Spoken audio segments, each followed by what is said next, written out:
নির্বাচন লাসাত্তর কমিশন কারা কারা কারা এনসিপির বলা ভাই। আচ্ছা আরে কি বলেছে আপনাদেরকে কি বলেছে হ্যাঁ বলতেছে এখানে ব্যবসা করতে হলে টাকা দিতে হইব। কারা বলে এনসিপি কারা এনসিপির কারা এখানে এনসিপি কারা টিপু বলা ভাই। এখানে আর ভাত পাইতো না। এখন হুন্ডা নিয়ে রাত্রেবেলা টহ মারে, যেখানে সিস্টেম পাই যেখানে পারে ওখানে হানা দেয়। হানা দিয়ে টাকা নিয়ে কি পকেট তুলে চুলাই করতে গেলে চুলাই করতে ছাত্ররা, ওরা কি ছাত্র সালার পুত্র আগে ছিল তার উপরে যে নেশা করে, এদেরকে মানা করার মতো কেউ নাই, কোনো প্রশাসন নাই। এক সাইডে নেশা করুক, চাঁদাবাজি করুক, যা করুক, রাত্রে হুন্ডানি ঘুরবে, টল মারবে, আর নেশা বেশ টাকা তুলবে, চাঁদাবাজি করবে, এখানে মানা করার মতো কেউ নাই। ধরলে আমরা এনসিপি না, আমরা এনসিপি, আমরা জুলাই আনছি, জুলাই তোদের বাপের। এখানে বিএমপি আছে, আমাদের অনেকজন মিলিত, তোরা কারা? ওরা তো ছাত্র, ওরা তো চাঁদাবাজ।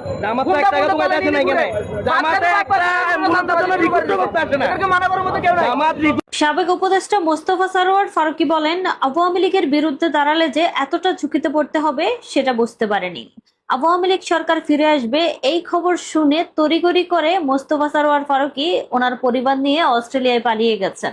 কোন দেশে যেও পার পাওয়া যাবে না। আওয়ামী লীগ ফেরত আসলে টেনে হিচড়ে ইন্দুরের গর্তে থাকলেও সেখান থেকে বের করে নিয়ে আসবে। ব্যারিস্টার রুমিন ফারহানা বলেন, যারা 3 দিন ধরে ধানমন্ডির 32 নম্বর ভেঙেছিল, আওয়ামী লীগ ক্ষমতায় এসে তাদের বাড়িঘর 20 দিন ধরে ভাঙবে। আর এরকমটাই হবে, এরকমটাই হওয়া উচিত। ধানমন্ডির 32 যারা ভেঙেছে তাদের বিচার এই বাংলার মাটিতেই হতে হবে। আমি সেটার পক্ষে। শেখ হাসিনা পুত্র সজীব ওয়াজেদ জয় বলেন, আওয়ামী লীগের খারাপ সময় কেটে গেছে, এখন থেকে আপনারা ইনশাল্লাহ ভালো খবরই পাবেন। এই বছরের মধ্যেই আমার মা প্রত্যাবর্তন করবেন ইনশাল্লাহ। আওয়ামী লীগের নেতাকর্মী সহ হাজারো মানুষ আমার মায়ের জন্য অপেক্ষায় আছে। আমার মা অবশ্যই দেশে ফিরবেন। বিসমিল্লাহির রহমানির রহিম। প্রিয় দেশবাসী, আসসালামু আলাইকুম। কাজে এদের হাত থেকে আমাদের দেশকে আমরা রক্ষা করবই করব, আর সেদিন খুব বেশি দূরে না। যারা মাঠে কাজ করছে তারাই আপনারা ঠিক করেন, একটা কমিটি কাঠামো গড়ে তোলেন। তারপর আমি নিশ্চয়ই নির্দেশ দিয়ে দেবো যাতে এই কমিটিগুলি সব পূর্ণাঙ্গ হয় এবং সেইভাবে কাজ করা যায়। আর কে কি করলো না করলো এখন কেউই ভালো নাই। আওয়ামী লীগের মামলা হামলা দিয়ে সবাইকে ঘর ছাড়া বাড়ি ছাড়া, আর যারা একটু নেতৃত্বে ছিল তাদের উপর তো অত্যাচার চরম। আওয়ামী লীগ নিষিদ্ধ করেছে, আওয়ামী লীগ নিষিদ্ধ করবার কোনো অধিকার এই অবৈধ ক্ষমতা দখলকারীদের নাই। তাই সকলকে ঘুরে দাঁড়াতে হবে, প্রতিবাদ করতে হবে, আর সেই সাথে হিসাবটা রাখবেন। আপনাদের বাড়ি ঘর কারা ভাঙচুর করলো, আপনার ব্যবসা প্রতিষ্ঠান কে ধ্বংস করলো, আপনার মায়ের গায়ে হাত বা বোনের গায়ে হাত বা মেয়ের গায়ে হাত কে দিয়েছে, কারা এই নির্যাতন চালিয়েছে, এই চেহারাগুলি যেন মনে থাকে। দিন আসবে এবং সেদিন খুব বেশি দূরে না, কারণ জনগণই আমাদের একমাত্র শক্তি। এখানে মনে রাখতে হবে যে আওয়ামী লীগ সবসময় দেশের স্বাধীনতা সার্বভৌমত্বে বিশ্বাসী। আওয়ামী লীগ জনগণের স্বার্থ রক্ষা করে, আওয়ামী লীগ জনগণের স্বার্থ সংরক্ষণেই বিশ্বাসী। এ কারণে হয়তো আওয়ামী লীগের উপর অনেকেই হয়তো অখুশি থাকতে পারে, কিন্তু দেশের মানুষের আস্থা বিশ্বাস একমাত্র আওয়ামী লীগের উপর আছে, আর সেটাই আমাদের একমাত্র শক্তি, সেটাই আমাদের একমাত্র শক্তি। এটা মাথায় রাখতে হবে, কারণ জনগণ যদি সংগঠিত হয়, জনগণ যখন পথে নামবে তখন এরা ভেসে যাবে। এবং সেইভাবেই জনগণের পাশে দাঁড়িয়ে তাদেরকে সুসংগঠিত করে তাদের জীবনের যে কষ্ট, আজকে দিনমজুর, রিক্সাওয়ালা, শ্রমিক, এমনকি গার্মেন্টস শ্রমিক, কৃষক, কৃষি শ্রমিক, সকলেই চরম কষ্টের মধ্যে দিয়ে আছে। মাথা পিছু আয় কমে গেছে, জীবনের নিরাপত্তা নাই।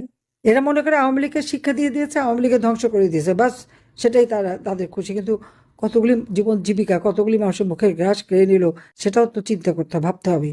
একমাত্র আওয়ামী লীগের জনগণের কথা ভাবে এই জিনিসটা আওয়ামী লীগের সামনে আরো তুলে ধরে তাদেরকে আরো সুসংগঠিত করে আমাদের পথে নামতে হবে। কারণ এরা অস্ত্র শস্ত্র নিয়ে সারা দেশকে যেভাবে ধ্বংস করেছে, সেই প্রধান বিচারপতি থেকে নিয়ে শুরু করে শিক্ষক থেকে শুরু করে এমন কোনো শ্রেণী নেই যাদেরকে অপমান না করেছে। আজকে কারাগার পুরো ভর্তি হয়ে গেছে আওয়ামী লীগ নেতাকর্মীদের। আমাদের দাবি তুলতে হবে, রাজবন্দীদের মুক্তি চাই, রাজবন্দীদের মুক্তি চাই। আর যারা এই হত্যা, খুন, অগ্নিসন্ত্রাসের সঙ্গে জড়িত, পুলিশ হত্যার সাথে জড়িত, পুলিশ ফাঁড়ি পোড়ানোর সাথে জড়িত, রাষ্ট্রীয় সম্পদ ধ্বংস পোড়ানোর সঙ্গে জড়িত, তাদের বিচার চাই। টিকা কেনার জন্য পয়সা রেখে আসলাম, সব কিছু ছিল, কিনলো না ইউনূস আর তার ওই উপদেষ্টা নূরজাহানের নূরের আলো আজকে সারা দেশে ছড়িয়ে প্রত্যেক মায়ের চোখের পানি ঝরছে। কারণ সময় মতো টিকা না কিনে আজকে শত শত শিশুর মৃত্যু। এই শিশুরা আমাদের দেশের ভবিষ্যৎ, এই শিশুরাই তো একদিন বড় হতো। আর যে মায়ের সন্তান মারা গেল, তার কষ্ট, তার চোখের পানি, তারপরে এদের টনক নড়ে না। ইউনূস তো কিনলই না, সব ধ্বংস করে গেল। আর একজন যখন ক্ষমতা আসলো, সে যে একটা খবর তো নেবে, এসে কোনো খবরও নিল না। আর যখন শিশু মারা যায় তারেক তখন বউ মেয়ে নিয়ে সিনেমা দেখে, থিয়েটার দেখে, গাড়ি চালায়, কত রং ঢং করে।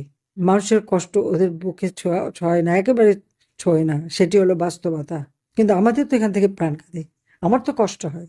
কোভিডের সময় বিনামূল্যে কোভিড যেমন ভ্যাকসিন দিয়েছি, সেই সাথে সাথে এই শিশুদের টিকা তো বাদ দেয়নি। কোন কোন টিকা দিলে একটা শিশুর জীবনটা রক্ষা পাবে, কোন কোন টিকা দিলে বা চিকিৎসা দিলে একটা প্রসূতি মা সুস্থ থাকবে। মাতৃত্বকালীন ভাতা পর্যন্ত আমরা দিয়েছি, যে মা বুকে দুধ খায় তাকেও ভাতা দিয়েছি। কেন? ওই আমাদের ভবিষ্যৎ বংশধর এই শিশুগুলি যেন সুস্বাস্থ্যের অধিকারী হয়, তাদের পুষ্টি, তাদের গড়ে ওঠা সব দিকে আমরা নজর দিয়েছি। কিন্তু আজকে সেসব কিছু নেই। আসছে লুটে খেতে, লুটে খাচ্ছে, লুটে খেয়ে যাবে। কিন্তু তার যে চেলা চামুন্ডাগুলি আজকে এই যে বাড়াবাড়ি করছে, ওদের কি হবে? ওরা কোথায় যাবে? খাল কাটে, কি খাল কাটলো? খাল কেটে কুমির আনছে। সব নদী নালা খাল বিল সমস্ত কিছু ড্রেজিং করে সেচের ব্যবস্থা সবই তো করে দিয়ে গেছি। সে নতুন করে আবার কি করবে? প্রজেক্টটা একটা দিয়ে পয়সা কামানোর ফন্দি। ভ্যাকসিন কিনতে পারে না, প্লেন কেনে।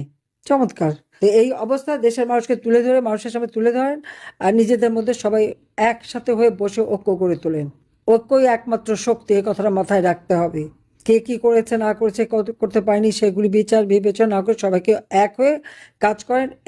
এই দুঃসময়ের সবাইকে এক হতে হবে এবং এক হয়ে রুখে দাঁড়াতে হবে। এই অন্যায়ের বিরুদ্ধে প্রতিবাদ করতে হবে, শিশু হত্যার প্রতিবাদ করতে হবে। আর কারাগারে আমাদের নেতাকর্মীদের গত 17 তারিখে অনেক নেতাকর্মীকে গ্রেপ্তার করেছে। সমস্ত নেতাকর্মীদের মুক্তি দিতে হবে, সকল রাজবন্দীকে মুক্তি দিতে হবে। এই দাবি তুলে সকলে ঐক্যবদ্ধ হন, ইনশাল্লাহ জনতার জয় হবেই হবে। এরকম বহু দুঃসময় আওয়ামী লীগ পার করেছে। আওয়ামী লীগকে নিষিদ্ধ করে কেউ করতে পারেনি, তারা ঘোষণা দিলে নিষিদ্ধ হয় না। কিন্তু ওরা যাবে কোথায় সেই চিন্তা যেন করে, এবং সেদিন খুব দূরে নয়। আওয়ামী লীগের নামে বা আমার নামে যত বদনাম, যত কিছুই বলিক না কেন, একটা সময় হয়তো মানুষকে বিভ্রান্ত করে পেয়েছিল, কিন্তু এখন বিভ্রান্ত করতে পারেনি। আজকে মানুষ, প্রত্যেকটা সাধারণ মানুষ এটা বুঝে গেছে যে একমাত্র আওয়ামী লীগই তাদেরকে মুক্তি দিতে পারে এই দুঃসহ যন্ত্রণা থেকে। তাই আওয়ামী লীগকে আরো শক্তিশালী করতে হবে, সমস্ত ভেদাভেদ ভুলে যেতে হবে। একটা কথা মনে রাখতে হবে, পাশাপাশি আমাদের ভবিষ্যৎ, আমরা যে কি করব, আমরা যে দেশকে আরো উন্নত করব, মানুষের জীবনে শান্তি দেব, গণতন্ত্র ফ্রি আনবো, সেই বিষয়গুলো মানুষের সামনে তুলে ধরতে হবে, যাতে মানুষের আস্থা বিশ্বাস ইতিমধ্যে আমাদের উপর আছে, এই আস্থা বিশ্বাস যেন আরো সুদৃঢ় হয়। আওয়ামী লীগ যদি ইলেকশন করে, আওয়ামী লীগের বিরুদ্ধে যত অপবাদী দিক না কেন, আওয়ামী লীগই জিতে আসবে, কারণ জনগণের বিশ্বাস তাদের উপর। সেই জন্যই আওয়ামী লীগ ইলেকশন করতে দেবেন। তাই সকলকে ঘুরে দাঁড়াতে হবে, প্রতিবাদ করতে হবে। আর সেই সাথে হিসাবটা রাখবেন, আপনাদের বাড়ি ঘর কারা ভাঙচুর করলো, আপনার ব্যবসা প্রতিষ্ঠান কে ধ্বংস করলো, এই চেহারাগুলি যেন মনে থাকে। দিন আসবে, তবে সেদিন খুব বেশি দূরে না। আসছে লুটে খেতে, লুটে খাচ্ছে, লুটে খেয়ে যাবে। কিন্তু তার যে চেলা চামুন্ডাগুলি আজকে এই যে বাড়াবাড়ি করছে, ওদের কি হবে? ওরা কোথায় যাবে? খাল কাটে, কি খাল কাটলো? খাল কেটে কুমির আনছে। ভ্যাকসিন কিনতে পারে না, প্লেন কেনে। চমৎকার। এই অবস্থা দেশের মানুষকে তুলে ধরে, মানুষের সামনে তুলে ধরেন, আর নিজেদের মধ্যে সবাই একসাথে হয়ে বসে ঐক্য গড়ে তোলেন। ঐক্যই একমাত্র শক্তি, এই কথাটা মাথায় রাখতে হবে। কে কি করেছে না করেছে, করতে পারেনি, সেগুলি বিচার বিবেচনা না করে সবাইকে এক হয়ে কাজ করেন। এই দুঃসময়ের সবাইকে এক হতে হবে। এরকম বহু দুঃসময় আওয়ামী লীগ পার করেছে। আওয়ামী লীগকে নিষিদ্ধ করে কেউ করতে পারেনি, তারা ঘোষণা দিলে নিষিদ্ধ হয় না। কিন্তু ওরা যাবে কোথায় সেই চিন্তা যেন করে, এবং সেদিন খুব দূরে নয়।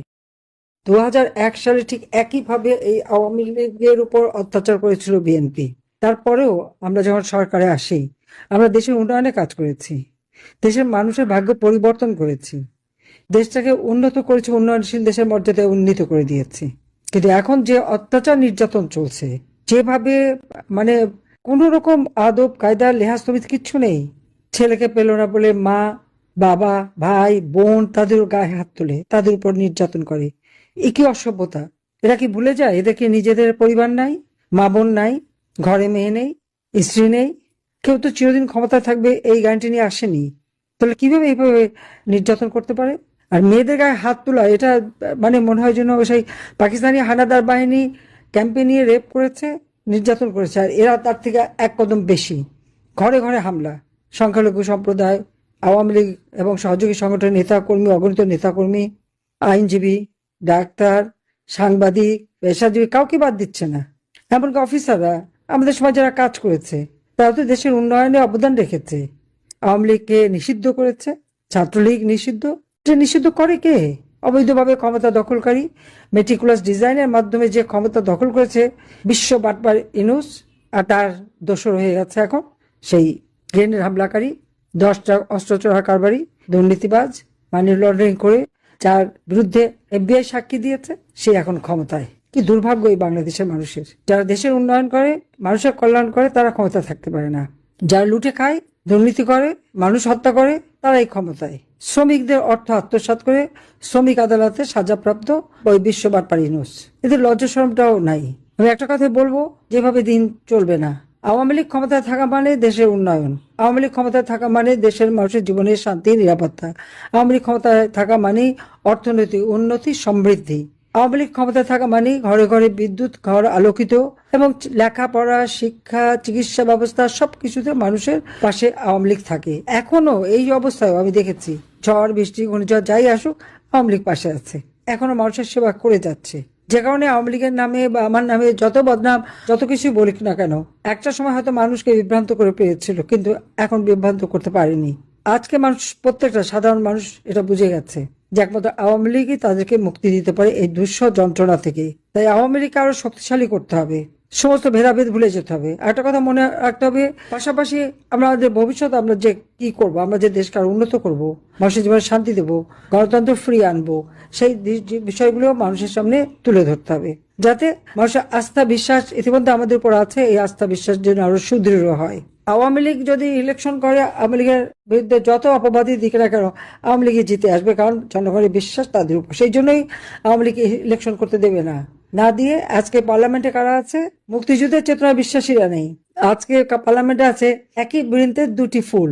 আপনার নিশ্চয় অনেকে মনে আছে, তার এক সময় বলেছিল যে শিবির আর ছাত্রদল হচ্ছে একই বৃন্তের দুটি ফুল, আর তারাই আজকে ক্ষমতায়। যে যুদ্ধাপরাধী, সাজাপ্রাপ্ত আসামি 200 মতো মহিলাদের সেই রংপুরে সেনাবাহিনী ক্যাম্পে তুলে দিয়েছিল, কয়েকশো, প্রায় 1200 মতো মানুষকে এক জায়গায় দাঁড় করিয়ে পাকিস্তান হানাদার বাহিনী নিয়ে হত্যা করিয়েছিল, তার গলায় ফুলের মালা। সে এখন পার্লামেন্টে বসে লম্বা কথা বলে। আর যে মুক্তিযোদ্ধারা অস্ত্র হাতে তুলে যুদ্ধ করে নিজের জীবন দিয়ে দেশ স্বাধীন করে দিয়েছে, তাদের গলায় জুতার মালা, তারা অপমানিত। এই অপমান কখনো সহ্য করার নয়। তাই সকলকে ঘুরে দাঁড়াতে হবে, প্রতিবাদ করতে হবে। আর সেই সাথে হিসাবটা রাখবেন, আপনাদের বাড়ি ঘর কারা ভাঙচুর করলো, আপনার ব্যবসা প্রতিষ্ঠান কে ধ্বংস করলো, আপনার মায়ের গায়ে হাত বা বোনের গায়ে হাত বা মেয়ের গায়ে হাত কে দিয়েছে, কারা এই নির্যাতন চালিয়েছে। এই চেহারাগুলি যেন মনে থাকে, দিন আসবে, তবে সেদিন খুব বেশি দূরে না, কারণ জনগণই আমাদের একমাত্র শক্তি। এখানে মনে রাখতে হবে যে আওয়ামী লীগ সবসময় দেশের স্বাধীনতা, সার্বভৌমত্বে বিশ্বাসী। আওয়ামী লীগ জনগণের স্বার্থ রক্ষা করে। এই দেশকে যারা এভাবে ধ্বংস করেছে, তাদের ক্ষমা নেই, তাদের ক্ষমা নেই। শ্রমিক যারা হত্যা করেছে, তাদের ক্ষমা নেই।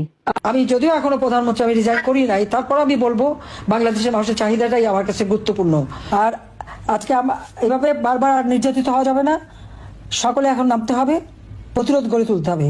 মাঝখানে একটা কালো মেঘ ছেয়ে গেছে বাংলাদেশের আকাশে, একদিন এই মেঘ সরে যাবে, আবার নতুন সূর্য উদিত হবে, আবার বাংলাদেশ আলো ঝলমল করবে, সারা বিশ্বের কাছে আবার মাথা উঁচু করে দাঁড়াবে। এটা আমার দৃঢ় বিশ্বাস। ইনশাল্লাহ আমি সেটা দেখে যাব এবং আমি করেও যাব, সেটা আমি করেও যাব। আজ আমাদের নেতা কর্মীদের উপর নির্যাতন কি আওয়ামী লীগ করে? আওয়ামী লীগ করলে নাকি দোষ? এই দোষটা ছিল পাকিস্তানি হানাদার বাহিনীর কাছে, তাদের কাছে আওয়ামী লীগ দোষী ছিল, কারণ আওয়ামী লীগ দেশ স্বাধীন করছে, মুক্তিযুদ্ধ চালাচ্ছিল। কিন্তু আজকে যারা স্বাধীনতা ভোগ করছে, স্বাধীনতার সব সুফল তারা নিয়ে, আজকে যে দল স্বাধীনতা এনে দিল, সেই দলের বিরুদ্ধে লেগে গেল,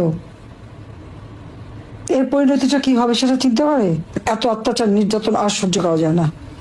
তাই সবাই এখন যার যা আছে তাই নিয়ে এখন কারাগারে নিয়ে গেছে আমাদের অনেক নেতাকর্মী, রাস্তায় মিছিলে নামলেই তাদের ধরে, অত্যাচার করে, নির্যাতন করে।